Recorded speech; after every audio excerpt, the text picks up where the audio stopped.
is capturing hearts across social media with his powerful story, an emotional journey from rock bottom to redemption, guided by the light of God.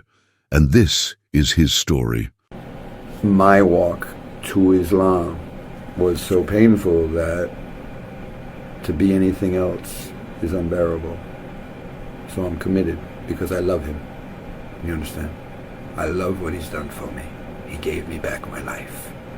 I spent 12 years trying to kill myself with a needle until it landed me in a 4-year prison sentence.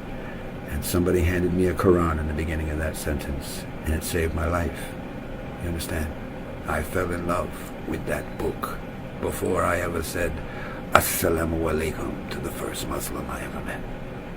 You understand? As a Muslim. So, to be committed like me, I don't know. To be committed, well, it's in the practice, you know. Praying 5 times a day is hard.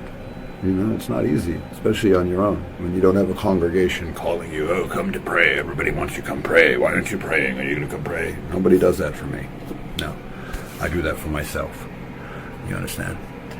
And if I was to give any piece of advice that to bring somebody closer to where my Iman is, well, then you need to truly love God. You need to truly be grateful to God. You need to love him. I mean, love him like you've never loved anything. Because I know if I love him, I'll always be obedient to him. If I love him, I'll always stay devoted to him.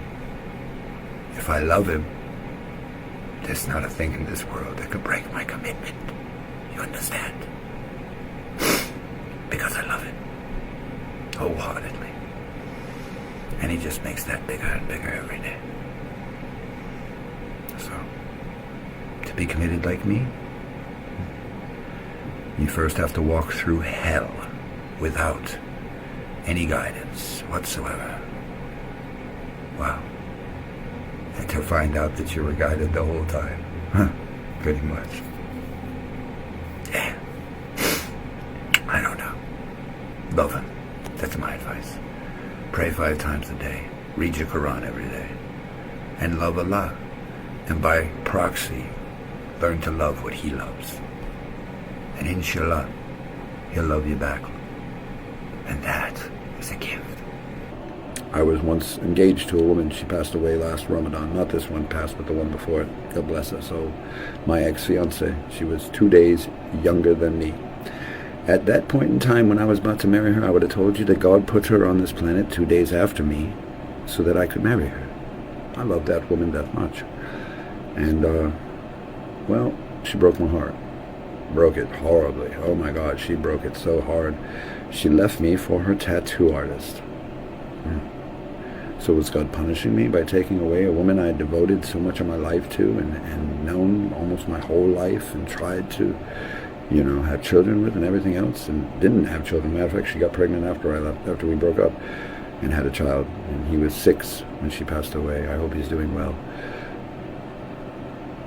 The point becomes, the pain that was caused me, the punishment I received, so to speak, from that loss, drove me to become a tattooist.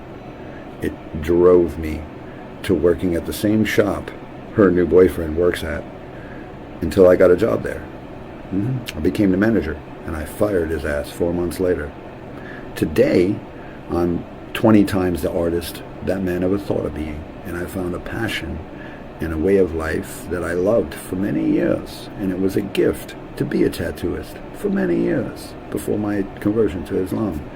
So you see, the punishment that I received for not completing that union, because, you know, we lived in Zina, was that I was sent into an even darker hole of tattooing, which led me to an even darker place of life, which led me to bigger punishments, which led me to Islam.